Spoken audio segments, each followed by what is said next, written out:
Do you hate playing against the French defense? Does it feel like you're constantly losing against it?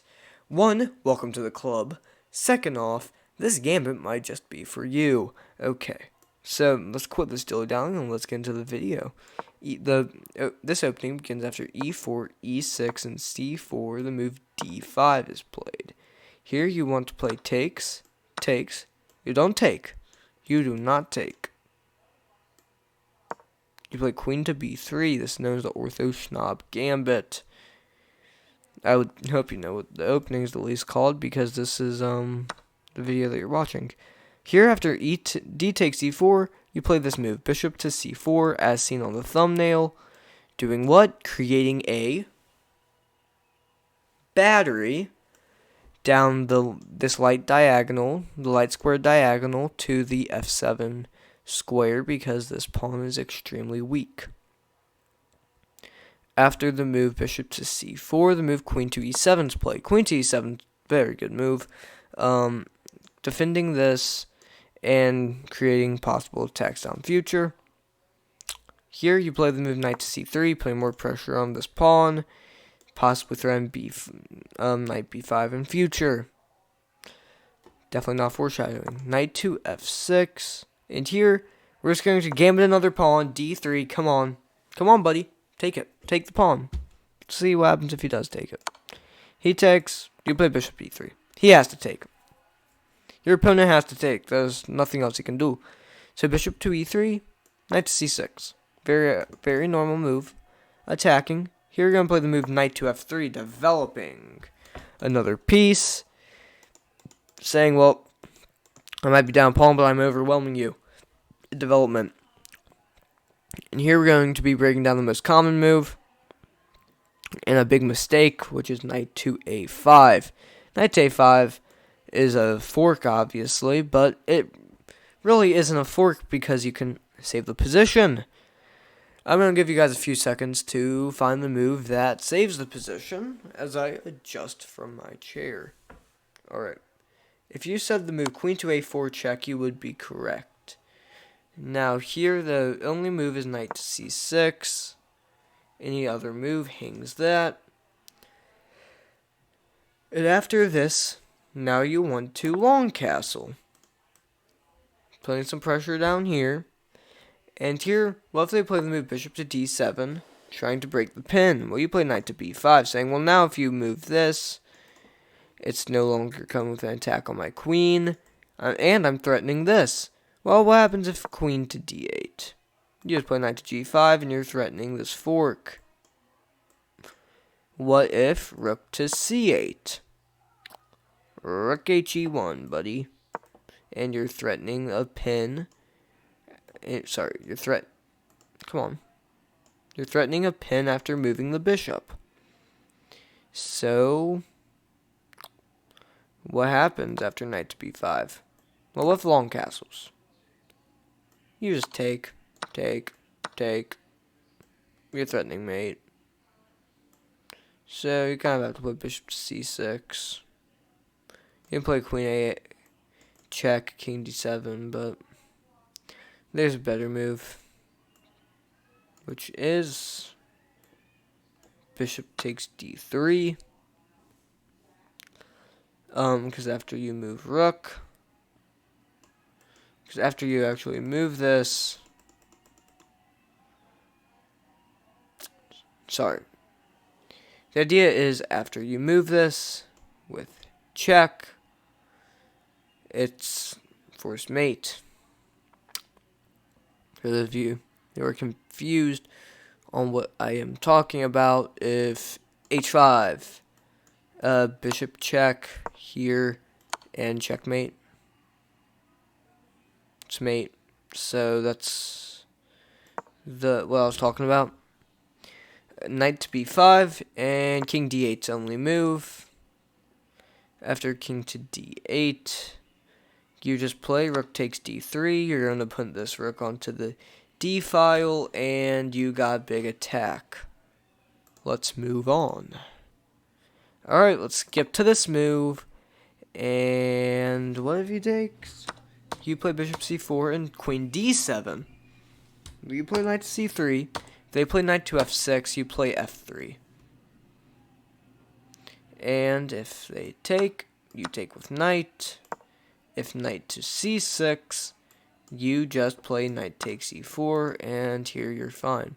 Now note, computers like Stockfish hate, and I mean hate, this line. Well, they hate gambits in general that they don't know, that are not well. Okay, now here you might get knight to f6. This is a way of declining the gambit. So you have to play e5, attacking this, and knight to e4. Now here, I cannot stress, for the love of hell, or whatever you want to say, please stop letting them put their bishop onto c5. Please. Because you're getting pummeled. That's why it's so good. That's why you have to play d4 as white. Now here common moves go knight to c6. Here you have to play knight to f3, and after bishop to e7, you actually have to play bishop to e3. Because after short castles, something like bishop to b5, something like bishop f5, short castles, and you're fine. But if you play bishop to b5 here, you actually get short castles, bishop g4, bishop to e3, and you get this not there, and like knight g5, and here you get positions like this, where you get a text on the g file, but it still does not feel comfortable for me. Let's move on. c4, d5, in here. And what if they play the move d4? That's the very common way of defending against it. Here you play, knight to f3, putting pressure on this pawn. Here common move goes bishop to c5, and here you play bishop to c4.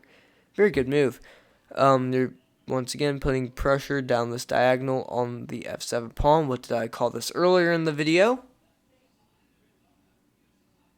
A battery.